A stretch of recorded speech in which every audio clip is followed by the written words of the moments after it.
Bismillahirrahmanirrahim. Assalamualaikum warahmatullahi wabarakatuh. Kalau Nabi kita bilang ta'ala wa Nabi Muhammadin sallallahu alaihi wasallam ila alihi wa sahbihi wa zurriyyatihi wa ahli baitihi wa nabi wal muslimin wa li jami'il qurbi wa jami'il tabi'in wa ulama ilah wal awliya ilah man kana wa ila muhaddisin mufassirin khususan Syekh Imam Tabari wa Syekh Abdul Qadir Jilani wa Syekh Muhammad Fakhruddin Ar-Razi wa Syekh Al-Qurtubi wa Syekh Ibnu Katsir wa Syekh Jaluddin Al-Mahalli wa Syekh Jaluddin As-Sudi wa Syekh Sulaiman Al-Jabal wa Syekh Imam Asy-Syafi'i wa Syekh Imam Asy-Syafani wa Syekh Mahmud Al-Alusi wa Syekh Nawawi Al-Bantani wa Syekh Ahmad bin Mustafa Al-Marwazi wa Syekh Tahir Al-Mu'ashir wa Syekh Mutawalli Asy'ari wa Syekh Tantawi wa Syekh Waqal Asy'ari wa Syekh Muhammad Al-Yusuf wa Syekh Burjiyah wa khususan laki bisi Mustafa Rambang wa ila Syekh Masyayikhina Syaikhul Fatihah.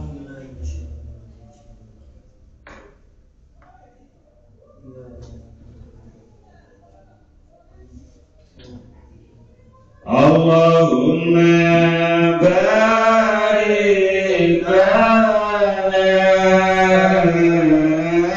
fi Rajab wa Sya'ban wa ballighna Ramadhan waghfir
Bismillahirrahmanirrahim.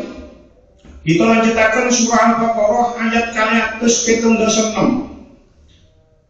Qala Allah Ta'ala fil Qur'anil Karim. A'udzu billahi minasy syaithanir rajim. Bismillahirrahmanirrahim. Yamhaqullahu ar-riba wa yurbis shadaqat. Wallahu la yuhibbu kulla kaffarin athim. Innal ladzina amanu wa 'amilus sholihati wa aqamus sholata wa atuz zakata lahum ajruhum 'inda rabbihim wa la khaufun 'alaihim wa la hum yahzanun. Yang hati ngelebur sapa Allah ar-riba ing berkah riba.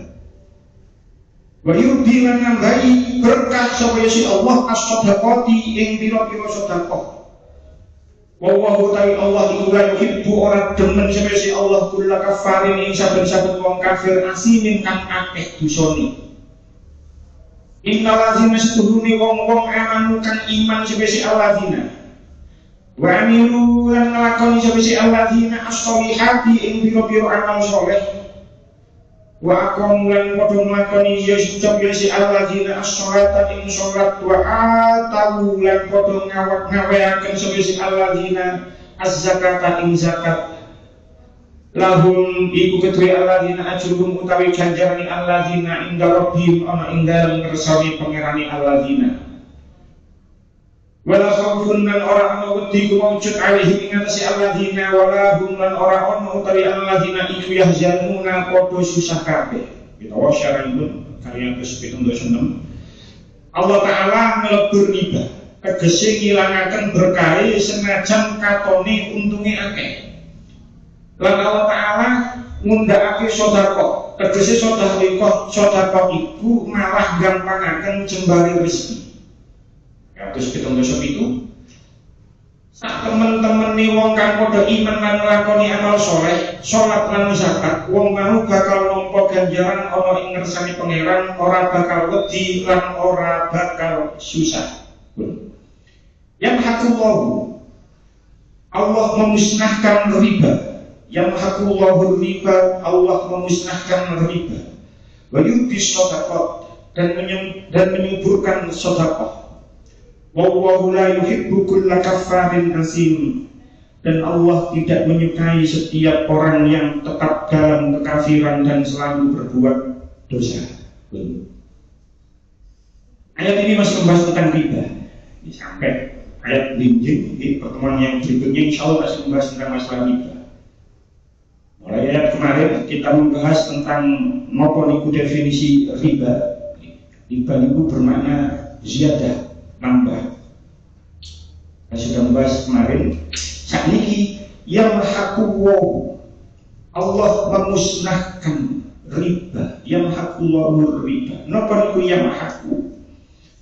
Yang haku niku saking fi'il mudhari' mahaqo yang haku mahkon. Fa'ala yaf'alu fa'lan. Mahaqo yang haku mahkon. Tentang tafsir Al-Wasit, tafsir Al-Wasit Syekh Muhammad Sayyid Tontowi, yang dikarang oleh Syekh Muhammad Sayyid Tontowi. Beliau ini adalah ulama sambil Mesir. Gak ada tafsir jenis Al-Wasit. Beliau ini meninggal tahun 2010, jadi kurang lebih di hampir 15 tahun yang lalu. Beliau meninggal tahun 2010.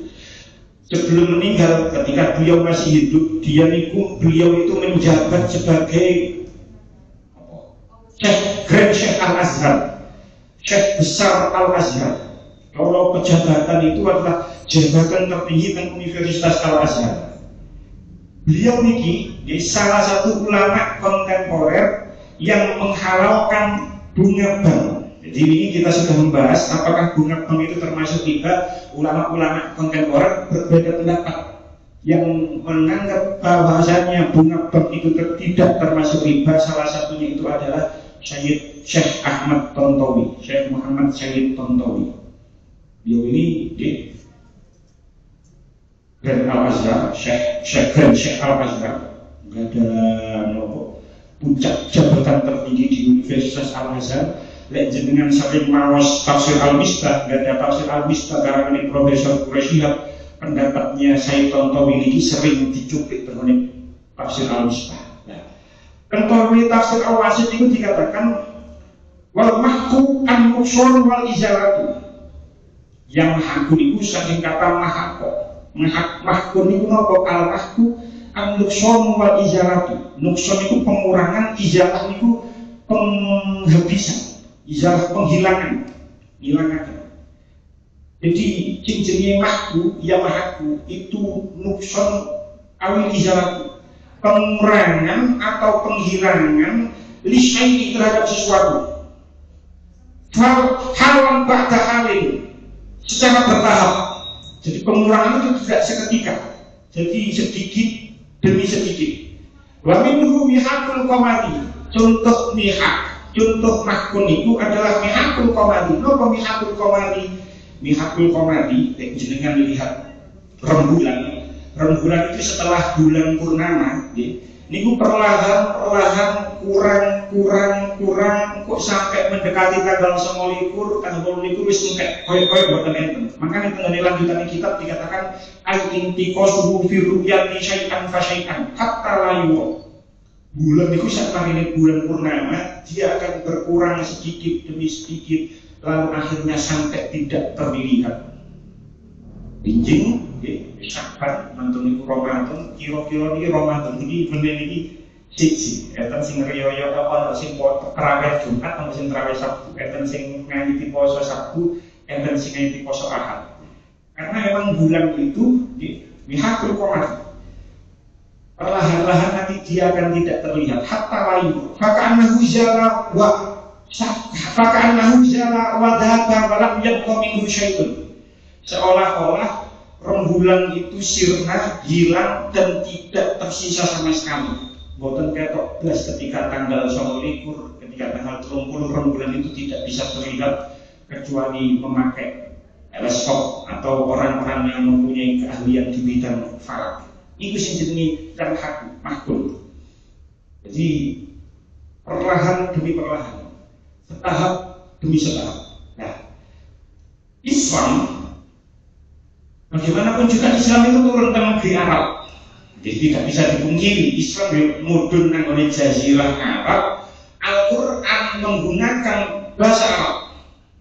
Nah, sing kudu dieling-eling ketika Islam datang, ketika Islam datang 1400 tahun yang lalu, lebih dari 1400 tahun yang lalu, kondisi masyarakat Islam, kondisi masyarakat Arab saat itu, ketika Islam datang, masyarakat Arab itu berada di zaman yang dikenal dengan zaman jahiliyah.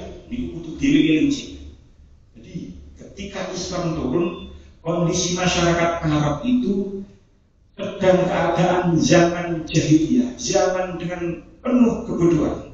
Nah, ketika Islam datang, ketika Al-Quran turun, Al-Quran turun itu setahap demi setahap. Ketika membuat sebuah hukum itu Al-Quran itu tidak serta-merta langsung haram maupun tidak, setahap demi setahap. Karena apa? Penyakit yang sudah berurat, penyakit masyarakat yang sudah berurat dan berakar, nanggoni sebuah masyarakat itu sudah terlanjur dari generasi ke generasi, sudah turun temurun. Nah, ngilangi hal yang seperti itu, ngilangi penyakit masyarakat yang seperti itu yang sudah turun temurun, sudah generasi ke generasi, itu sangat susah. Jadi ketika Islam datang, niku mboten langsung haram seketika, tapi bertahap demi bertahap. Maka ini kita dulu kanggone Al-Baqarah, ketika kan ayat 219, asik juz kali singan. Kita pernah membahas masalah khamr. Ketika awal-awal Islam datang, ketika Islam awal-awal datang ke Mekah, masyarakat itu hobinya khamr dan judi. Makanya dalam surah Al-Baqarah ayat 219 dikatakan yas'alunaka 'anil khamri wal maisir. Mereka bertanya tentang khamr dan judi. Itu sudah berada di Madinah. Ketika ke Mekah, betul nopo kasihan. Minum khamr betul nopo ketika tenggoni Mekah, ketika tenggoni Mekah itu ketika Islam turun, khamr dan judi itu sudah bagian dari tradisi yang sudah turun temurun dari generasi ke generasi. Sehingga akhirnya nopo Mboten langsung diharamno begitu saja tidak. Tapi ketika kita membahas tentang ayat 219 itu ada 4 fase di mana Al-Quran itu tidak langsung melarang khamr, tapi bertahap setahap demi setahap. Akhirnya apa? Akhirnya ketika tenggane Mekah turun periode yang pertama bukan pengharaman, kasih pembukaan tentang masalah khamr. Terus mantun itu turunlah ayat Al-Baqarah ayat 219. Khamr itu ono manfaatnya ya ono mudaratnya, tapi mudaratnya lebih besar daripada manfaatnya. Terus akhirnya lanjut ke fase ketiga, fase keempat, akhirnya khamr itu diharamkan. Begitu juga dengan riba yang dibahas teman ayat ini. Riba itu sudah menjadi penyakit masyarakat Arab dari zaman dulu, dari generasi ke generasi. Jika ketika Islam turun, itu kayak khamr, riba itu tidak langsung diharamkan, setahap demi setahap. Ketika tasikkan Mekah, di surah Ar-Rum ayat 39, Gusti Allah dawuh, wa ma ataitum min riban liyarbu fi amwalin nasi fala yarbu indallah. Dan riba itu yang kamu berikan agar dia menambah pada harta manusia, maka riba itu tidak menambah pada sisi Allah. Ini sudah ada pengenalan masalah riba. Maka itu turunlah ayat niki, ayat-ayat selanjutnya di surah Al-Baqarah niki, lalu akhirnya diharamkan riba. Nah, riba niki ini memang masalah yang sulit diterangkan. Jadi, kalau di tafsir Al-Ibnu Katsir niki diceritakan bahwasanya wabah riba min askan abwabi ala kasir min ahli ilmi. Riba ini adalah suatu hal yang muskil, yang sulit diterangkan oleh orang-orang yang punya ilmu. Jadi membahas masalah riba ini angel. Sebab apa? Karena ini dikatakan waqad qala Amirul Mukminin Umar bin Khattab radhiyallahu anhu salasun wadat anna Rasulullah sallallahu alaihi wasallam ahda ilaina fihinna. Terus Sayyidina Umar bin Khattab, ada 3 hal. Sayyidina Umar bin Khattab, ada 3 hal yang mana susah bagi saya untuk menjelaskan. Seandainya saja Rasulullah itu memberikan keterangan yang memuaskan kepada kami, ada 3 masalah. Nopo mawon. Masalah pertama al-jaddu, waris, masalah embah. Terus ono waris nggih. Gak lek ono waris, ahli waris ini ku embah, ambek dulu niku angel bagiane. Wong kalah ono wong mati gak duwe sapa-sapa, gak duwe anak, gak duwe wong tua. Niku pembagian warisan ini susah. Niku lek terus belajar faraid nggih. Lek ono ahli waris kok gabung embah karo dulur lanange mayit niku angel pembagiannya. Begitu juga lek ono wong mati gak duwe bojo, gak duwe anak, gak duwe wong tua. Niku angel pembagiannya. Sing nomor 3 wa abwatu min abwabir riba. Tentang riba niku nggih susah menjelaskan tentang masalah riba. Sebab napa Kanjeng Nabi niku nggih saderenge Kanjeng Nabi sedo ketika ayat masalah riba niki turun, dereng suwe sak mantune ayat niki turun, Kanjeng Nabi niku sedo. Terus tidak ada kesempatan banyak Kanjeng Nabi niku menjelaskan masalah tentang riba. Terus ayat ini turun, kita harus tahu Al-Baqarah ini termasuk surah Madaniyah. Ketika ayat tentang riba ini turun, gak suwi sak mantune niku Kanjeng Nabi belum sempat menerangkan secara detail, belum cepat menerangkan secara jelas marang sahabat, Kanjeng Nabi sampun sedo. Makanya Sayyidina Umar niku nanti berpesan marang para kanca-kancane, marang para sahabat-sahabat yang lain. Kanjeng Sayyidina Umar nanti pesan, tinggalkanlah riba dan hal yang meragukan. Mungkin insyaallah kita bahas lebih lanjut. Pun balik nang ayat. Yang hakuwahur riba. Allah melebur riba. Yang hakuwahur riba. Allah memusnahkan riba. Apa maksudnya Allah memusnahkan riba? Kalau ini tafsir Al-Qurtubi dikatakan yakni fit dunia. Ulama berbeda pendapat nopo maksudnya yang haku wa riba. Pendapat pertama tafsir Al-Qurtubi dikatakan sing dimaksud Allah menghilangkan riba, memusnahkan riba, yaitu nang goreng dunia. Ayyuhibu barakatahu wa ingkana kasiron. Nang goreng dunia diilang riba niku maksudnya nopo? Ilang barokah. Senajan duwe akeh, senajan dunyane akeh, tapi lek hasil riba ilang barokah. Niku menurut Imam Al-Qurtubi. Jadi fit dunia sing dimaksud menghilangkan riba, melebur riba yo nang dunya niku barokah gak ono senajan duweke akeh. Rawa Ibnu Mas'ud an Nabi sallallahu alaihi wasallam annahu qala inna riba wa in kasura fa akibatuhu ila kull. Nabi nanti dawuh riwayat saking Ibnu Mas'ud, sesungguhnya riba itu akan mengakibatkan harta itu terasa sedikit walau sebanyak apapun. Sebanyak-banyaknya harta masih wakeh tapi hasil riba itu terasa sedikit. Itu riwayat saking Ibnu Mas'ud. Wakilah ada yang berpendapat fil akhirah, yakni fil akhirah dimaksud yang haku wa riba menenang akhirat. Itu menurut pendapat yang kedua, tidak disebutkan siapa yang berpendapat seperti itu.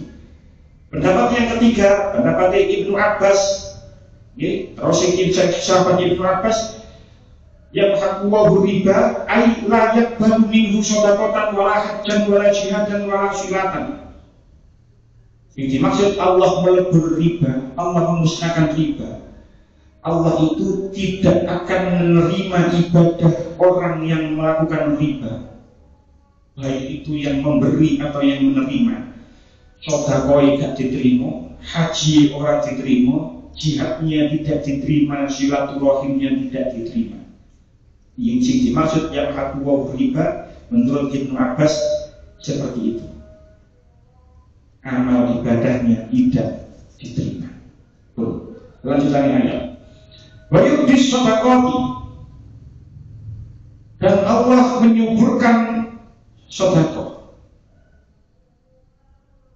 Tenggone ayat niki tentang tafsir dikatakan quri'a bi dhammil ya'i wa takhfifi. Yurbi niki saged diwaca yurbi, diwaca dhammah ya'i terus diwaca enteng takhfif yurbi. Yurbi itu saking lafaz roba syai'u, bertambahnya sesuatu. Yarbu arbahu yurbihi. Maksudnya apa? Kasarahu wa namahu wa yunammihi. Maksudnya memperbanyak, mengembangkan serta menumbuhkan. Jadi yurbi sedekah, Allah itu menumbuhkan sedekah, memperbanyak sedekah, mengembangkan sedekah. Saged juga wa quri'a yurabbi bidhammi diwaca dhammah ya'i wa tasdidi. Jadi saged diwaca wa yurbis sedekah, saged diwaca wa yurabbis sedekah. Nek wa yurabbis sedekah saking lafaz minat tarbiyah, saking lafaz tarbiyah.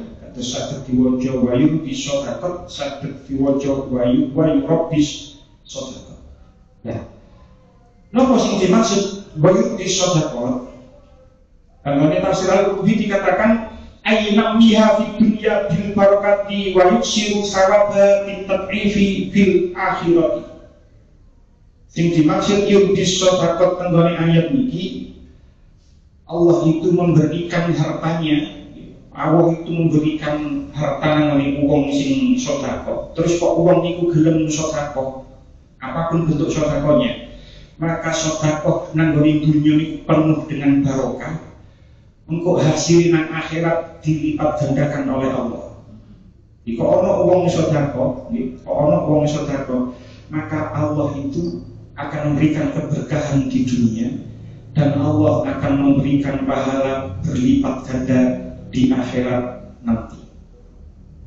Enten beberapa hadis yang tadi kula waos tentang Al-Qurtubi diriwayatkan Tapi mboten kula temukan iku kula padosi.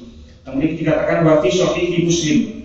Anu sahih Muslim niku wonten sebuah hadis inna shadaqata ahadikum la taqau fi yadillahi. Sesungguhnya sedekah salah satu di antara kamu, salah satu di antara kamu itu akan diterima oleh Allah dengan tangan kanannya, fiyatillahi dengan tangannya, yang dimaksud di majas dengan kekuasaannya. Fayurabbi halahu kama yurabbi ahadukum faluwahu aw fasilahu hatta yaji'a yawmal qiyamati wa innal luqmata ala qadri uhudin. Ketika sedekah kita diterima oleh Allah dengan kekuasaannya, lalu Allah itu membesarkan sedekah kita seperti halnya salah seorang di antara kita itu membesarkan anak kuda atau anak sapihannya. Ono anak jarang sing wis disapih niku kita imoni itu akan suatu saat akan besar. Begitu juga sedekah yang kita berikan kepada orang itu diibaratkan Allah itu membesarkan pahalanya yang kita kasih sedekah iman sebagaimana anak kuda. Terus sampai datangnya hari kiamat nanti. Terus lanjutannya innal luqmata la'ala qadri uhudin. Sesungguhnya satu suapan saja itu akan menjadi sebesar gunung Uhud. Jadi sedekah kita kecil, hanya satu suapan saja. Itu nanti ketika datang ketika hari kiamat itu akan menjadi besar seperti gunung Uhud. Tentu saja sedekah yang dimaksud oleh ayat ini adalah sedekah yang dari sesuatu yang baik. Ini sampai kita bahas sedekah yang kudu teko sing halal, ojo sing teko sing haram. Sedekah yang barang sing apik, ojo barang sing elek. Ini kita sudah bahas dengan ayat tentang masalah sedekah. Kemudian tafsir Ibnu Katsir dikatakan man tasaddaqa bi adli samaratin min kasbi thayyibin. Sopone wong sing sedekah dengan sebiji kurma, sebiji buah kurma dari usaha yang baik, bisa bermakna halal, bisa bermakna di kurma itu mungkin apik. Walayak barullah ilam thayyib, dan Allah tidak akan menerima kecuali yang baik, yang halal. Fa innallaha yataqabbalu biyaminihi, maka sesungguhnya Allah menerima itu dengan tangan kanannya. Tentu ini makna majas, yang dimaksud adalah kekuasaannya. Summa yurabbiha li sahibiha kama yurabbi ahadakum falawuhu hatta yakuna mislal jabal. Kemudian Allah mengembangkan buat pelakunya sedekah yang kita berikan dikembangkan oleh Gusti Allah, sebagaimana seseorang di antara kalian memelihara anak unta hingga besarnya nanti seperti sebuah gunung. Sedekah yang kita berikan kecil itu nanti akan berubah menjadi sesuatu yang besar, bahkan sampai diibaratkan sebesar gunung. Nah, lewat ayat dan hadis ini kita dapat menyimpulkan bahwasanya riba itu pada dasarnya riba itu bertambah, tapi pada hakikatnya riba itu berkurang. Kurang barokai, kurang sembarang. Lahirnya tambah. Ono wong utang 1 juta jadi 1.200.000 misalnya, maka secara zahir hartanya bertambah. Mati utang 1 juta tapi jadi 1.200.000, secara zahir bertambah, tapi secara hakikat berkurang. Nah, soal ini sedekah secara zahir berkurang, tapi pada hakikatnya bertambah. Dengan misalnya, kalau duit 10 juta, jenengan sedekah 1 juta. Secara zahir, harta yang kita sedekahkan berkurang. Awal yang duit 10 juta, terus disedekah 1 juta, akhirnya jadi 9 juta. Secara zahir, harta sedekah itu berkurang, tapi secara hakikat itu bertambah. Nanti dino kiamat, sedekah itu akan berlipat ganda. Ketika kita nanti menangani dino kiamat, kita akan bisa tahu kalau sedekah itu yang kita berikan itu bisa bertambah sedemikian besar. Nah, balik tadi ayat. Karena kita sudah membahas masalah riba itu zahirnya bertambah hakikatnya berkurang, sementara sedekah niku zahirnya berkurang, hakikatnya bertambah. Mungkin ana sing mesti, mungkin ana sing delok wong sing utangno duwike, kalau bahasa sekarang mungkin rentenir, ban apa sing ban dinoan niku, itu mungkin ana wong sing rentenir seperti itu kok bertambah kaya. Lah niku dibahas oleh tafsir Al-Wasit. Mungkin orang sing jagal ndelok rentenir kok tambah sugih, montone kok tambah-tambah. Mungkin orang sing membahas. Keduanya tafsir Al-Wasit itu dikatakan wa'lam, ketahuilah anna mahqar riba wa yuba as-sadaqati yahtamilu an yakuna fid dunya wa an yakuna fil akhirah. Ketahuilah sesungguhnya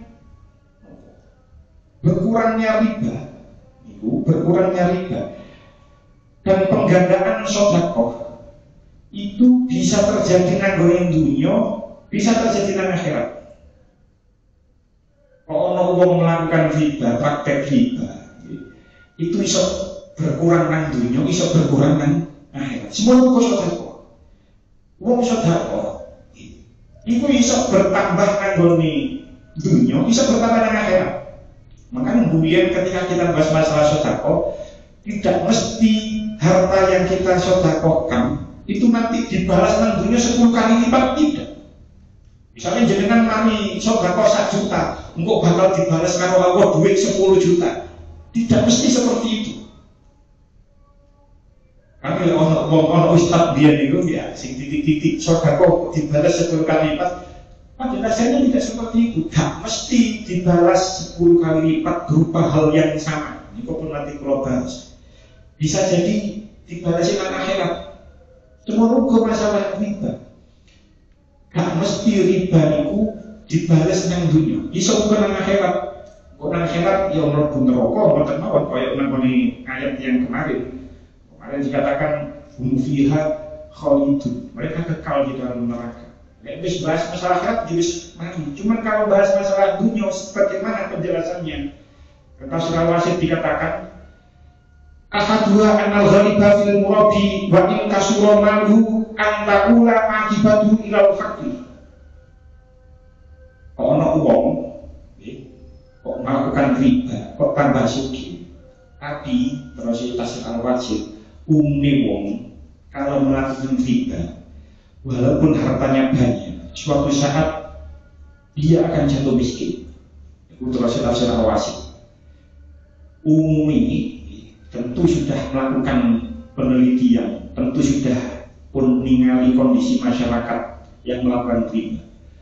Umumnya wong nggak melakukan praktek riba, senajan doya, suatu hari nanti dia akan berujung pada kefakiran, kemiskinan. Watazul barokatu anhu, dan hilanglah barokah di dalamnya. Umumnya seperti itu. Wong riba senajan duwe akeh, meni ketika mendekati hari akhir, mendekati hari tua, mendekati hari kematian, dia akan jatuh miskin. Sebab enten sebuah hadis, ar-riba wa in kasura fa ilakillah. Riba itu meskipun banyak akan berujung pada sedikit. Di umumnya seperti itu. Cuman wasaniha illam yang kusmaruhu fa inna akibatahu azzamu.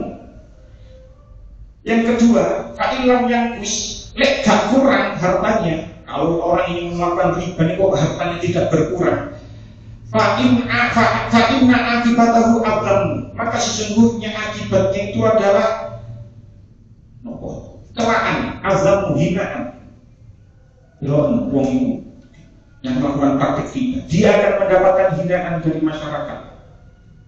Wan naqsu, dan kekurangan, wasukutul adalati, dan jatuhnya keadilan, wazawalul amanati, dan hilangnya kepercayaan.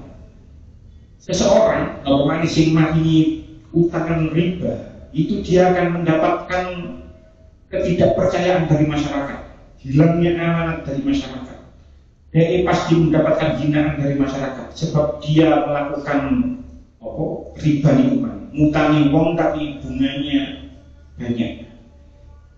Jadi senajan duit gak kurang, senajan duit nang dunia gak kurang, tapi dia akan mendapatkan hinaan di tengah masyarakat. Lanjutannya wasali suha innal fuqara ya'unahu wa yuhidunahu bisababi ahdiri amwalihim.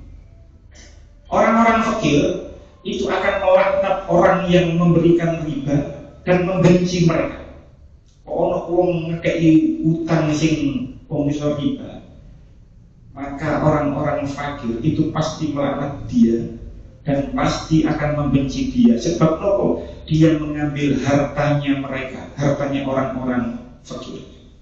Wa rabiha annal amma'a tatawajjahu ilaihi min kulli zalmin wa tama'in bisabab istihadi annahu qad jama'a maluhu min riba.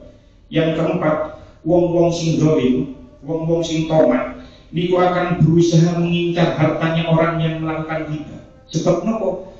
Dia sudah terkenal, dia sudah masyhur kalau dia memberikan hutang sing bangsa riba. Akhirnya nopo? Orang-orang sing tamak, orang-orang sing zalim wis gak apa-apa, wis tak cukup duit wong iku, tak colongi duit wong iku, wong duduk duit dhewe ae kok. Jadi dia akan menjadi hartanya akan menjadi incaran orang-orang yang zalim. Lanjutannya ada. Wa huwa la yuhibbu kulla kaffarin azim. Dan Allah tidak menyukai setiap orang yang tepat dalam kekafiran dan selalu berbuat dosa. Sing dimaksud tenggoni ayat iki, wa huwa la yuhibbu kulla kaffarin azim. Sing dimaksud kafar tenggoni ayat iki ai kufurul qalbi. Kufur hati, kufur nikmat. Kalau tafsir Ibnu Katsir dikatakan ai la yuhibbu kufurul qalbi. Allah itu tidak suka dengan kekafiran hati. Asimal qawli wal fi'li. Perkataan dan perbuatannya penuh dengan dosa. Jadi sing dimaksud kufur hati, dia tidak bisa mensyukuri nikmat Allah. Lanjutannya keterangan tentang Ibnu Katsir, wala budda min munasabatin fi khatmi hadhil ayati bi hadhihi sifati. Allah itu di tenggone ayat ini menerangkan tentang riba, terus diakhiri dengan wa huwa la yuhibbu kulla kaffarin asim. Hubungannya apa? Annal murabbi la yarda bima qasara Allahu lahu minal halali. Orang yang melakukan praktik riba itu dia tidak ridho dengan pembagian Allah terhadap sesuatu yang halal. Wala yaktafi bima syari'a lahu minal kasbil mubahi. Dan dia tidak cukup dengan syariat sesuatu yang dimubahkan. Wis diterangno wingi lek riba itu haram. Kok dia tetap melakukan praktek riba? Dan itu tidak ridho dengan pembagian hartanya, pembagian rezeki Allah sing halal. Terus dia juga cukup dengan syariat sing dihalal, syariat sing mubah. Bahwa yasnafi akli amwalin nasi bil badili bi aqwa'il mukasibil khabisati. Dan dia mengambil harta orang-orang yang lain dengan sesuatu yang sifatnya kotor, khabisah. Bahwa juhudun lama alaihim nikmati, itu dinamakan kafir, kufur nikmat. Dikai bagian karo Gusti Allah jika terima dolek sing haram. Dolek sing haram itu namanya kufur nikmat. Zolumun asimun bi'akti amwalin nasi bil batil. Dia berbuat zalim, dia berbuat dosa karena memakan harta manusia dengan cara yang batil. Jadi sing dimaksud wa la yuhibbu kulla kaffarin asim, karena kufur nikmat. Dia tidak bisa bersyukur dengan pembagian harta yang diberikan oleh Allah. Asim penuh dengan dosa. Perbuatan riba niku penuh dengan dosa. Saking gedene perbuatan riba. Dosane iku, kalau tafsir Ibnu Katsir dikatakan Kanjeng Nabi dawuh, riba salah satu wasabuna baba. Riba itu ada 73 pintu, ada 73 tingkat. Enten maneh hadis diriwayatkan saking Ibnu Majah. Qala Ibnu Majah hadatsana Abdullah bin Sa'id hadatsana Abdullah bin Idris an Abi Ma'syar an Sa'id al-Makbari an Abi Hurairah qala Rasulullah sallallahu alaihi wasallam ar-riba sab'una juz'an. Ini Abi Hurairah, kanjeng Nabi niku nate dawuh, riba itu terdiri dari 70 bagian. Aisaluha ayam iha ar-rajulu ummahu. Sing paling ringan dosa riba niku kaya wong lanang ngawini ibune, ngerabi ibune. Paling ringan dosa riba itu seperti orang yang menikahi ibunya sendiri. Menikahi ibu kan sesuatu yang sangat dosa. Nah, itu adalah dosa riba yang paling ringan. Itu koyo wong ngerabi ibu. Betapa besarnya dosa riba itu sampai diibaratkan seperti itu. Aisyah ayang iha ar-rajulu ummah. Sing paling enteng dosa riba itu koyo wong lanang ngerabi ibu. Perjalanan hadis mana? Saking Imam Ahmad hadatsana Hasyim an Ibad bin Rashid an Sa'id bin Abi Khairah hadatsana Al-Hasan min arba'ina wa khamsina sanah an Abi Sa'd. Hadatsana Al-Hasan mundu nahwa min arba'ina wa khamsina sanah an Abi Hurairah anna Rasulullah sallallahu alaihi wasallam qala ya'ti 'ala nasi zamanun ya'kuluna fihi ar-riba. Kanjeng Nabi niku nate dawuh suatu saat itu akan datang zaman di mana zaman itu mereka makan riba. Ya'ti 'alan nasi zaman ya'kuluna fihi riba. Akan datang suatu zaman nanti di mana orang itu makan riba. Qala illahu an-nasu kulluhum. Terus sahabat kok tetangga an-nasu kulluhum napa sedaya manungsa kaya ngoten Kanjeng Nabi. Apa jawab Kanjeng Nabi? Qol man lam yakulhu minhum nalahu min ghubarihi. Nabi jawab, barang siapa yang tidak memakannya dari kalangan mereka, maka ia terkena oleh debunya. Nabi 1450 tahun yang lalu dawuh akan datang suatu zaman di mana semua orang akan memakan riba. Nopo kuwabe manungsa bakal kaya ngoten Kanjeng Nabi, sapa wong sing gak makan dari kalangan mereka, tidak memakan dari riba, maka dia akan terkena oleh debunya. Apakah itu zaman sekarang? Oh, alam bisawab. Bisa jadi zaman sekarang. Lek pancen bunga bank niku dihukumi riba, sapa saiki wong sing gak iso lepas teko bank. Berarti kan terkena debunya, paling tidak kena debunya tok. Ya duwe rekening, bayar yo gawe kris, duit di dalam bank. Kalau bunga bank ini memang benar-benar dihukumi haram, terus kita tidak bisa lepas dari bank, berarti kita ya kena debunya itu kan.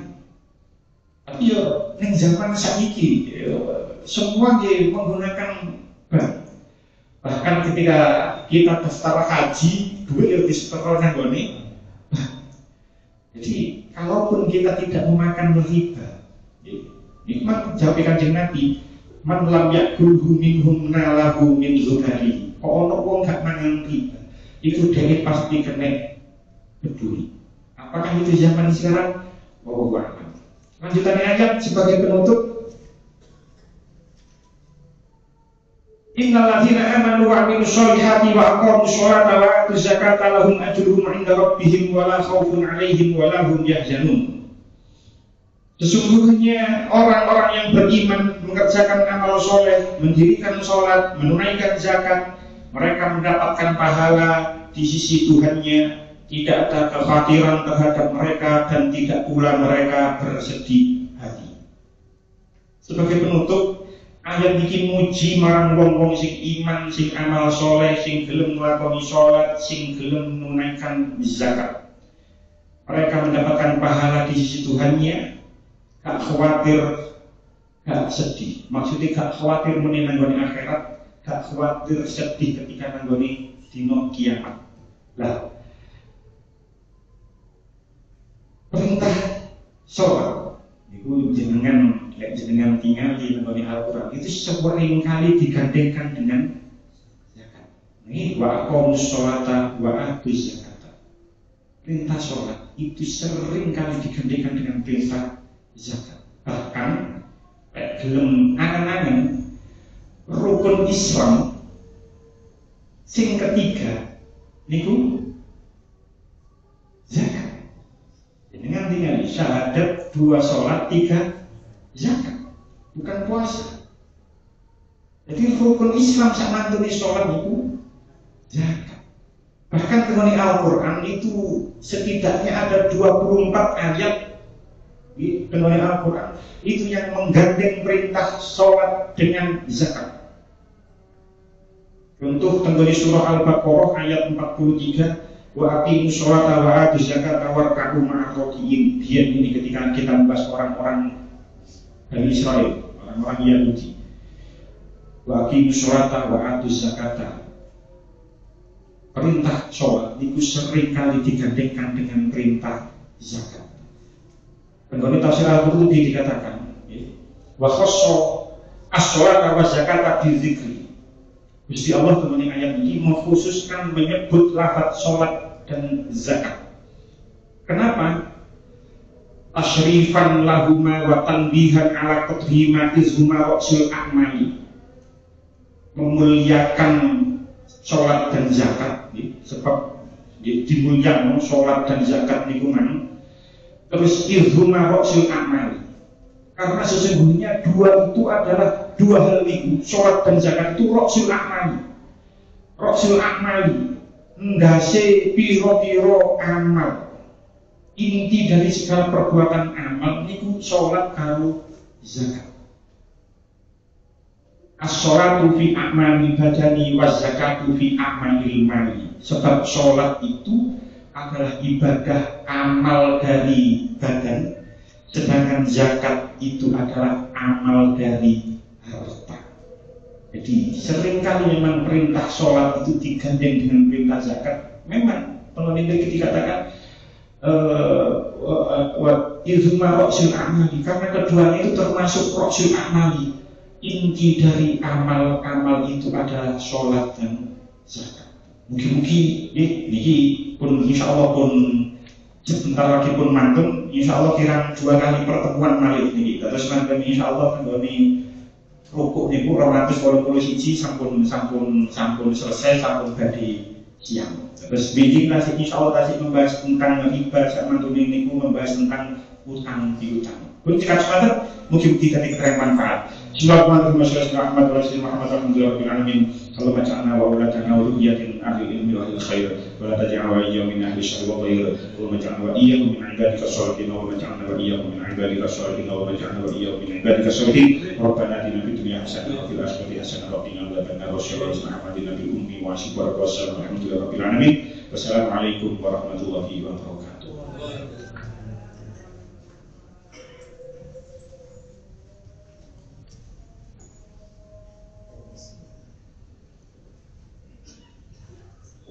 Allah